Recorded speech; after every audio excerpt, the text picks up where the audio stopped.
ये तो बहुत अफसोस की बात है। वो अपने बुज़ुर्ग माँ बाप के लिए रोज़ी रोटी कमाने के लिए दिल्ली गया था और वहाँ ब्लास्ट का शिकार हो गया, और अब उसकी ये जानते होंगे इनके दिल पे क्या गुजरी होगी। जवान बच्चे की 30 साल के लड़के की लाश इनको मिली अब। तो इसमें यही है कि बहुत अफसोस है, जितना भी इस पे दुख का इजहार किया जाए वो कम है। मैं उम्मीद करती हूँ कि ये बहुत गरीब घर है, आप देख रहे हैं क्या है इनके पास, और इसीलिए शायद वो दिल्ली भी चला गया था मजदूरी वगैरह करने के लिए। तो इनका ख़ास ख्याल रखा जाना चाहिए, उसको तो वापस नहीं ला सकते हैं। और ये एक अकेला बिलाल नहीं, इसके जैसे इस वक्त हज़ारों की तादाद में हमारे लोग बाहर कारोबार कर रहे हैं, छोटे कारोबार, शॉल वाले, हमारे नौजवान लड़के लड़कियां लाखों की तादाद में मुल्क के मुख्तलिफ़ कॉलेजों में पढ़ते हैं, जहां पर इस वक्त वो बहुत मुश्किलात का सामना फेस कर रहे हैं। इसमें कोई शक नहीं है कि जो दिल्ली में हुआ वो काबिल मज़म्मत है, और उसकी वजह से पूरे मुल्क के अंदर लोगों में बहुत गुस्सा है और बहुत खौफ भी है। तो मगर उसका ये कतई मतलब नहीं कि जो हमारे जम्मू कश्मीर के लोग जो मुल्क के अंदर उसको अपना मुल्क जो उनका समझ के वहाँ मजदूरी के लिए जाते हैं, पढ़ने लिखने के लिए जाते हैं, मुझे लगता है उन पे गुस्सा नहीं उतारा जाना चाहिए।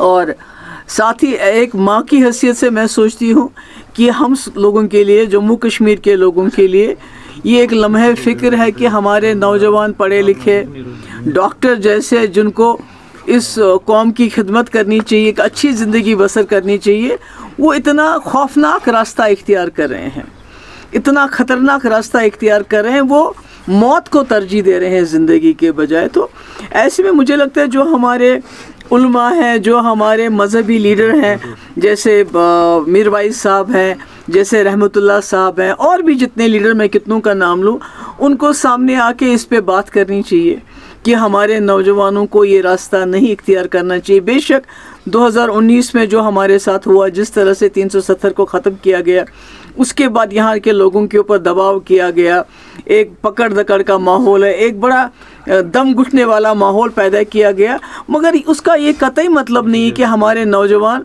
उस सिचुएशन का मुकाबला करने के लिए अपने जान को एक ज़िंदा बम बना के ख़ुद भी जान दे और दूसरे की भी जान ले, बेगुनाहों की जान ले। ये नहीं होना चाहिए। और मैं उम्मीद करती हूँ, उमर साहब से मेरी गुजारिश भी है कि वो दिल्ली में बात करे सरकार के साथ, प्राइम मिनिस्टर के साथ, होम मिनिस्टर के साथ, क्योंकि बहुत इस वक्त खौफज़दा हैं हमारे कश्मीर के लोग या जम्मू के लोग, जितने भी एरिया से हमारे लोग बाहर कारोबार कर रहे हैं या नौजवान हैं। क्योंकि अभी हिमाचल प्रदेश का एक वीडियो सामने आया, तो हमने देखा किस तरह से हमारे जो शॉल वाले हैं या दूसरे कारोबारी हैं, उनके साथ क्या सलूक हो रहा है। ये तो मुट्ठी भर लोग हैं जिन्होंने ये हादसे में मुलविस थे। आप बेशक उनको सज़ा दे दीजिए जो आप देना चाहते हैं, मगर इसका कतई ये मतलब नहीं कि आप इज्तिमाई तौर पे कलेक्टिव पनिशमेंट देंगे जम्मू कश्मीर के लोगों को, उससे तो कुछ हासिल नहीं होगा। हम दर्द समझते हैं, तकलीफ़ समझते हैं, जिनके लोगों की जान गई उसमें ये भी शामिल है, ये भी कश्मीर के रहने वाले हैं। तो मगर इसका ये कतई मतलब नहीं है कि आप उसका गुस्सा जो है आम कश्मीरियों पे निकालें। इसलिए मैं उम्मीद करती हूँ कि उमर साहब इस मसले को दिल्ली में जो सरकार है उसके साथ उठाएंगे, होम मिनिस्टर के साथ उठाएंगे, प्राइम मिनिस्टर के साथ उठाएंगे। मैं भी कोशिश करूँगी कि किसी न किसी से दिल्ली में बात हो जाए हमारी, ताकि हमारे नौजवान लड़के लड़कियाँ जिनको इस वक्त जहाँ वो किराए पे रहते हैं उनको वहाँ से निकाला जा रहा है, कॉलेजेस में उनकी प्रोफाइलिंग हो रही है, उनकी इन्वेस्टिगेशन हो रही है, मतलब हर तरह से उनको हरासा होता है, किया जा रहा है। तो इससे तो हालात और दूरियां पैदा हो जाएंगी आपस में, इससे मसला हल नहीं होगा बल्कि और ज़्यादा बिगड़ सकता है। इसमें नहीं पाइए, ये पॉलिटिक्स करने की ज़रूरत नहीं है। इस वक्त आप देख रहे हैं कि जम्मू कश्मीर बहुत ही ख़तरनाक, बहुत ही खौफनाक दौर से गुजर रहा है। हमारे लोग इस वक्त मुसीबत में फंस गए हैं, मुश्किलात में फंस गए, न यहाँ वो ठीक तरह से रह सकते हैं, हिफाजत से रह सकते हैं, और जब बाहर चले जाते हैं अपनी रोज़ी रोटी कमाने के लिए, अपनी पढ़ाई के लिए, तो ऐसे में जिस डॉक्टर ने इस हादसे में, इतने बड़े ब्लास्ट में हिस्सा लिया, तो उन्होंने न सिर्फ अपनी जान दे दी और बेगुनाह लोगों की जान ली, बल्कि हमारे जम्मू कश्मीर के लोगों का जीना बहुत मुश्किल कर दिया। जो पहले ही हम शक के दायरे में हम लोग होते थे, अब इससे और ज़्यादा शक के दायरे में आ गए। और यहाँ क्या हो, बाहर क्या हो, हर जगह जम्मू कश्मीर के लोगों का जीना महाल हो गया। बहुत बुरा है। पहले ही हमारी पुलिस जो है बहुत ही ख़तरनाक सिचुएशन का मुकाबला करते हैं, जहाँ उनकी जान, हमें एनकाउंटर वगैरह में उनकी वैसे भी जान चली जाती है। तो फिर से उनको इतने बड़े ख़तरे में डाल देना, जहाँ आपका एमोनिया नाइट्रेट है, जिसको आपने पहले इतनी दूर फरीदाबाद से लेके आए, कैसे लेके आए, किस तरह लेके आए मुझे नहीं मालूम। और उसके बाद सिविल नायब तहसीलदार और आपका दर्जी, बाकी सिविलियन को लेके और पुलिस को भी लेके भी, जो ऑलरेडी इतनी मुश्किलात का सामना करते हैं, उनको इस काम के लिए करने के लिए बोला जो काम उनका एक्सपर्टीज ही नहीं है, जो काम वो कर ही नहीं सकते हैं।